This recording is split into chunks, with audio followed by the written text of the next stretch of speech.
Pemberitaan terkait pemerintah Indonesia yang menegaskan bahwa ibadah haji 2021 resmi dibatalkan dengan pertimbangan pandemi COVID masih belum terkendali, masih menjadi sorotan. Kami pemerintah melalui Kemenag menerbitkan Keputusan Menteri Agama 660 tahun 2021 tentang pembatalan keberangkatan jemaah haji 2021. Ujar Menag Yakut Khalil Qomas, Kamis 3 Juni 2021. Meski begitu, pembatalan pemberangkatan jemaah Indonesia untuk pelaksanaan ibadah haji 2021 rupanya menyisakan banyak problema. Isu terkait dana haji dalam pelaksanaan ibadah haji 2021 pun kini menjadi bahan gunjingan publik. Sementara desakan audit dana haji pun kian marak. Bagaimana faktanya tentang dana haji itu? Silahkan simak pembahasannya di sini ya. Jangan lupa sebelumnya silahkan di like, komen, dan subscribe channel ini.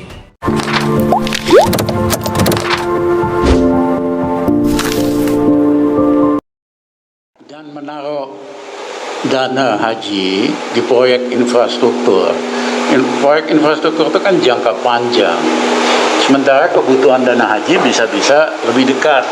Itu bisa terjadi liquidity mismatch. Ya, waktu proses mau haji nggak ada duit ya gitu loh. Itu risiko yang saya juga nggak dilihat, dianalisa dengan matang di situ. Pertanyaan saya yang berikutnya, kok pemerintah Indonesia ujuk-ujuk membatalkan haji untuk tahun ini? Sepanjang pengetahuan saya dan pernyataan dari Dubes Saudi Arabia di Jakarta, dia belum putusin apa-apa kok. Di situ ajaib sekali. Memang ada alasan, misalnya karena COVID. Ya, karena kita tidak pakai yang lazim dipakai oleh yang lain pakai Pfizer dan lain-lain, kita pakai Sinovac. Iya kan? Tapi itu kan bisa diselesaikan. Dana haji kan banyak. Seperti Malaysia, ya, dia udah suntik semua calon jemaah pakai Pfizer. Begitu dia lobby 2 minggu yang lalu, diputuskan ditambah 10.000 kuotanya, langsung bisa berangkat. Berita ini dilansir dari merdeka.com.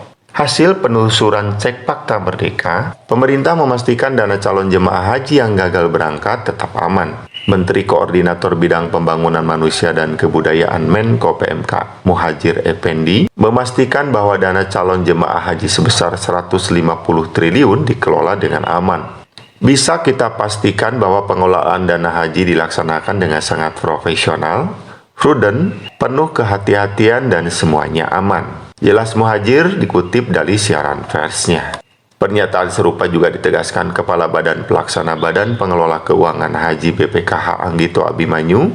Menurutnya dana haji yang mencapai 150 triliun per Mei 2021 tetap aman dan tidak terlibat kasus yang merugikan calon jemaah haji. Bahwa pengelolaan keuangan haji itu aman, dana haji itu aman, tersimpan dengan baik, dan ya alhamdulillah sampai hari ini saldo dana haji itu cukup signifikan dan dikelola dengan profesional, dan secara korporasi dia juga mandiri. Dan alhamdulillah tahun 2020 kita sudah dalam proses audit. Ini adalah laporan keuangan yang unaudited, bisa diunduh di website. Jadi Anda bisa membaca semua mengenai hal-hal yang tadi disinyalir, apakah ada investasi langsung ke infrastruktur. Mungkin jawabannya ada di tempat ini. Dan apakah laporan atau keuangan BPKH ini mengalami masalah? Ya alhamdulillah tidak. Kalau kita lihat surplus tahun 2020 itu cukup signifikan jumlahnya. Ya tentu karena tahun 2020 tidak ada haji. Tidak ada utang akomodasi Arab Saudi dan tidak ada alokasi infrastruktur yang menimbulkan resiko tinggi bagi dana haji. Kita juga tidak ada utang, ini kalau nanti lihat, tidak ada utang kepada Arab Saudi yang seperti yang disinyalir oleh banyak pihak. Kami juga bisa memberikan laporan keuangan audited 2018-2019. Ini juga lengkap apa investasi yang dilakukan oleh BPKH, berapa nilai manfaatnya, mitra-mitra dari bank syariahnya apa saja. Itu bisa diunduh di website kami, laporan keuangan BPKH yang audited 2018-2019 dan yang masih dalam proses audit 2020. Jadi investasi kami ini sebetulnya sebagian besar dalam bentuk surat berharga syariah, baik itu surat berharga syariah negara, reksadana syariah, dan juga surat berharga korporasi yang syariah.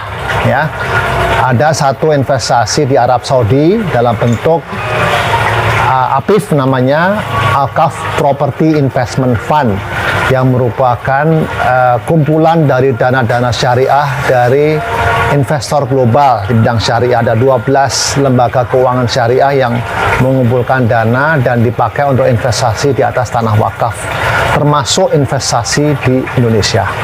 Itulah kurang lebih komposisinya. Sebagian besar fixed income, ya, fixed income. Ada penempatan di bank syariah 30%, 70%-nya ditempatkan atau diinvestasikan kepada instrumen-instrumen keuangan syariah yang sebagian besar adalah fixed income. Saya bisa meyakinkan bahwa bukan karena masalah keuangan, ya, bukan karena masalah keuangan. Artinya dana haji itu ada, liquid, ya, bisa dimanfaatkan dan nilai manfaatnya cukup untuk membiayai mendukung penyelenggaraan ibadah haji dan tidak ada investasi yang rugi. Nah, alasan yang diungkapkan itu mungkin bisa dibaca di Keputusan Menteri Agama 660/2021. Karena ada dua hal yang disebutkan. Satu, masalah kesehatan dan kaitan dengan pandemik dan keselamatan jamaah. Yang kedua adalah masalah persiapan, ya. Karena persiapan perhajian itu kan banyak, ya, mulai dari penyiapan penerbangan,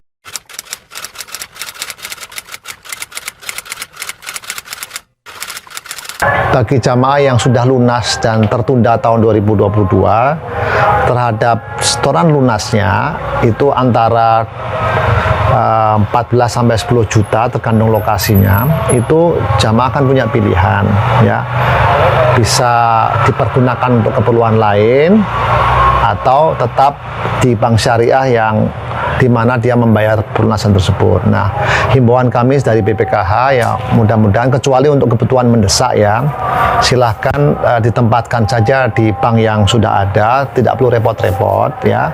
Tahun depan tidak perlu lagi membayar pelunasan. Dan terhadap dana yang disimpan di bank syariah tersebut, seperti tahun 2020 kami kan memberikan nilai manfaat atau imbal hasil. Jadi, dan imbal hasil kami kan cukup kompetitif gitu, ya.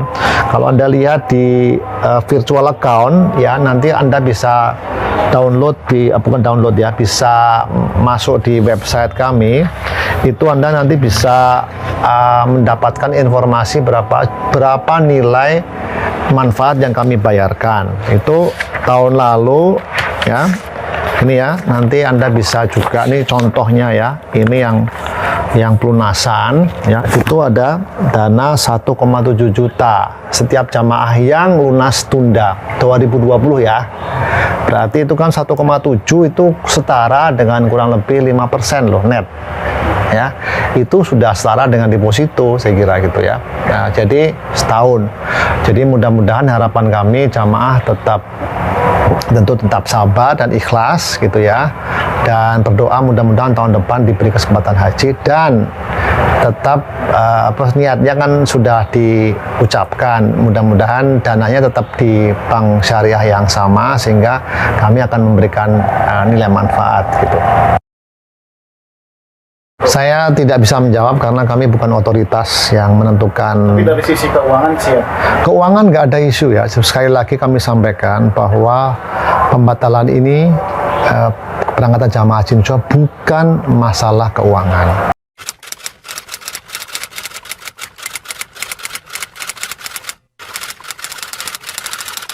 Ini ada fatwa MUI tahun 2012, ya.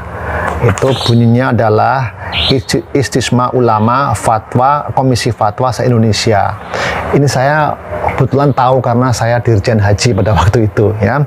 Nah, kan saya pada waktu itu dana itu 60-an triliun ya. Kemudian ada pertanyaan dari kami waktu itu, boleh nggak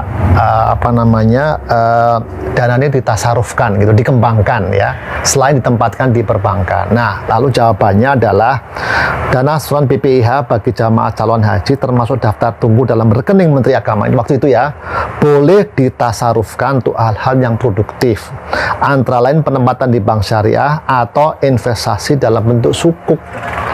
Tidak ada kata-kata mengenai infrastruktur di sini, sama sekali tidak ada. Ini Anda bisa quote ini supaya masyarakat jelas bahwa yang dimaksud Pak Kiai Ma'rif Aruf itu waktu itu beliau belum sebagai wapres ya, itu kan nggak salah video tahun 2017 ya mungkin ya, tapi kedudukan beliau masih sebagai ketua MUI. Waktu itu beliau merujuk kepada fatwa MUI 2012 yang kebetulan saya ikut ya dalam istimewa ulama tersebut, dan disebutkan tidak ada investasi tertentu, tidak ada. Dan kalaupun ada, ini jangan berandai-andai, itu keputusan investasi itu ada di BPKH. Kami adalah lembaga yang tidak bisa diintervensi gitu. Dan ya alhamdulillah kalau Anda kali lagi Anda lihat di laporan keuangan kami yang sudah audit, tidak ada itu investasi untuk infrastruktur, tidak ada sama sekali. Pemerintah dalam hal ini Kementerian Agama dan BPKH tidak memiliki utang pembayaran pelayanan di Arab Saudi. Dalam laporan keuangan BPKH sampai 2020, kata Anggito, tidak ada catatan utang dalam kewajiban BPKH kepada pihak penyedia jasa penghajian di Arab Saudi. Dia juga menegaskan bahwa tidak ada kesulitan dan gagal investasi. Bahkan tahun lalu, BPKH membukukan surplus keuangan lebih dari 5 triliun berdasarkan laporan keuangan 2020 unaudited. Demikian pula dana haji yang mengendap memiliki nilai manfaat. Jadi, dana haji milik jemaah juga dijamin oleh LVS, jadi terlindungi dari gagal bayar katanya. Oleh karena itu, pemerintah Indonesia tidak mungkin menerbitkan kebijakan yang akan merugikan kepentingan bangsa dan negara, terlebih bertujuan menghalang-halangi rakyatnya menunaikan ibadah haji ke Tanah Suci.